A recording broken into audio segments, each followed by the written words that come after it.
Welcome in, everyone, to a very cold Lubbock, Texas. You're on the UMC Health System Avalanche Journal postgame show.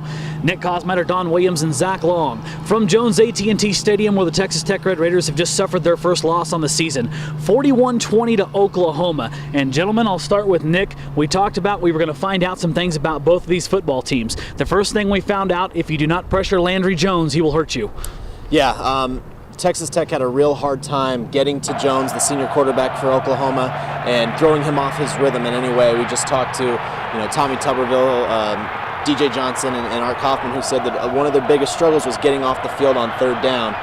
You saw it on the first drive. Oklahoma completed 3 of their third down conversions. 3 of them were third and long, ending in a touchdown pass on third down. So they just really had a hard time getting to Jones, and he was able to kind of sit back as a result and sort of do whatever he wanted. And Don, Jones caught a lot of grief after the Kansas State game, but he was efficient when he needed to be tonight. Well, he looked to me like the guy who was the projected NFL first-round draft pick last year. Here's a guy who I think DJ Johnson said if you take away his first read, they felt like he would panic, but they were unable to take away his first read today. Tech has gotten a whole lot of success there in the first 4 games of the season with penetration from the interior of the defensive line. I wrote today about Kerry Hyder and the effectiveness that he has had so far as a defensive tackle, making a whole bunch of plays and being really disruptive. Tommy Tuberville said Oklahoma evidently saw that, and they were determined that Tech was not going to get pressure from the inside, and they added extra protection in the interior to neutralize Hyder, to neutralize Simmons. And then what happened after that is Landry Jones and takes a shotgun snap, takes a couple or 3 steps, and he's throwing the ball on time. So if, as DJ Johnson said, then if you can't take away his first read, first option, and you allow him to throw the ball on time and get into a rhythm, he's going to do what he did this afternoon. I think the difference is last year, Landry Jones, I don't remember that they pressured him a whole lot, but he missed some open receivers last year and he never got into a rhythm, and today he was never out of rhythm. And Nick, offensively, we had a conversation in the final minutes of the game up there. You looked at the yardage, and they almost matched Oklahoma. Difference was they didn't match their scoring drives in the first half and some very costly turnovers. Yeah, those are 2 key things. Neil Brown, they said, Tech staff said that the second field goal that Tech had to kick in the first half, they scored a touchdown on their first drive, but then settled for 2 field goals. The second time they had to settle for a field goal, the staff said it felt like it really kind of took the wind out of their sails. They knew that they were going to have to be matching Oklahoma's offense. It was going to be moving the ball. They were going to have to score touchdowns. To settle for 2 field goals, and then, yeah, absolutely, 3 turnovers were huge. Another pick 6 by Doege for the second week in a row. A ball that he threw high to Eric Ward was intercepted and returned for a touchdown. Also a key play, first drive of the second half, Tech faces a 4th and 5 at the Oklahoma 36, 10-yard sack. All of a sudden the momentum is going completely the other way. Oklahoma scores 6 plays later, and then the momentum is all on the Sooner side after that. And Don, you had the view from up top. What did you see from Seth Doege today? He's obviously not going good right now. I mean, this is 2 weeks now he has 5 interceptions, and so that led to questions obviously in the postgame about would they consider turning it over to Michael Brewer.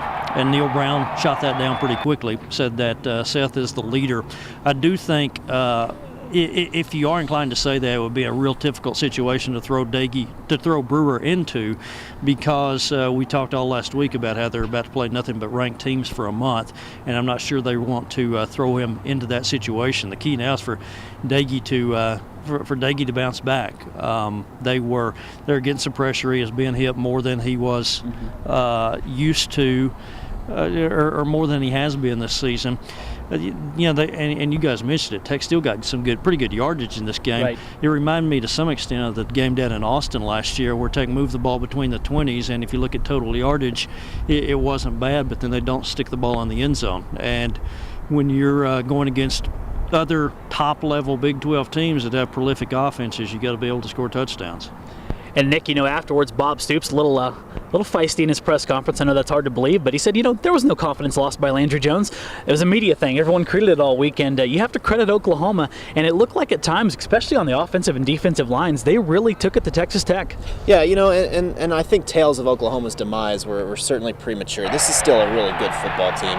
They have so many talented playmakers. When you bring in, All-American after All-American in your recruiting classes, you're going to be okay. That's the nature of the beast. When you're that kind of a program, people are going to think the sky is falling. They didn't react to that. They obviously came out very prepared. Tech said that defensively, they didn't make the necessary adjustments that they had to right away. DJ Johnson said it took us too long to make those adjustments, and that was the difference in the game. When they have an offense like that, you're going to have to try to take advantage of any stops you could get, and they just didn't get enough today. And but speaking of confidence, now Tech has to kind of carry that same attitude. They have a very tough stretch coming up, as we've chronicled, and so this is one they just got to kind of throw behind them and get going. And I'll go all right with that subject over to Don Williams. And Don, you talked about it all week, the stretch of what they're going to play.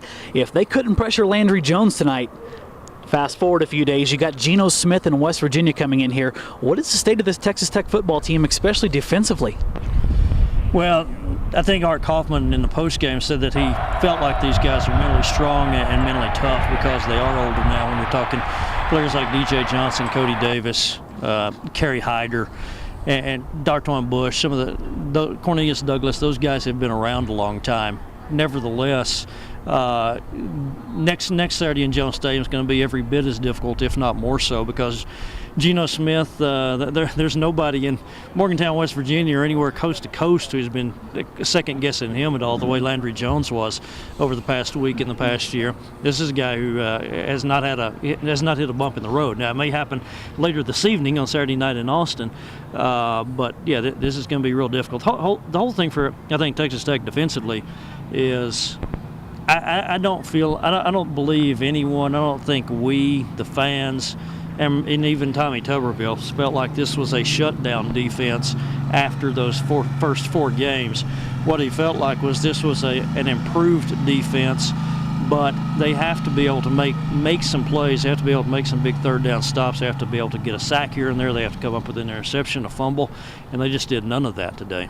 And, we'll close with this subject. I'll give you both a chance here to answer this, about where this football team is right now. And, Nick, they beat Iowa State last week, who pops TCU today in Fort Worth. Pretty good win for them, but they go to Barnett at quarterback. For the people that are going to ask, where is Texas Tech? What have we learned today?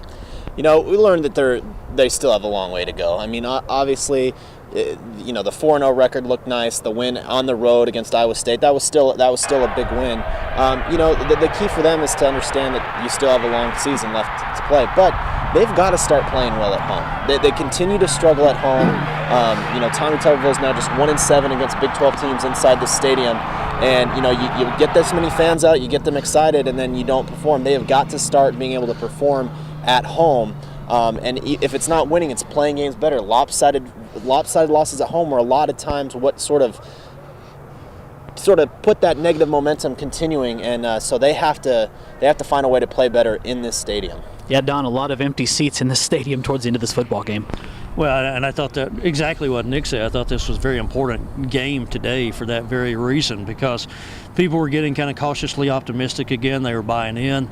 They were seeing some of the improvements, particularly on the defensive side of the ball. They saw the team beat a pretty good, not great, but not bad Iowa State team on the road last weekend, and this could have been a turning point. I mean, the stage was set for this to be the Jones Stadium like it used to be, and the fans were here today, and they did what Tuberville asked them to do, which was everybody wore black, and there were 60,000 people, and I think that was a legitimate number. And then by mid-third quarter, this game was over, and by late third quarter, there were 20,000 people left again.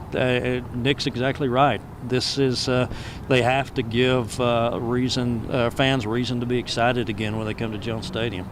And once again, Texas Tech loses this football game 41-20 to Oklahoma. These two right here, they're going to get back to work. They're going to have plenty more on this Texas Tech-Oklahoma game, and they're going to start getting you locked in for West Virginia Texas Tech next week here in Lubbock again. Well, you know where to go for all your information. LubbockOnline.com, RedRaiders.com.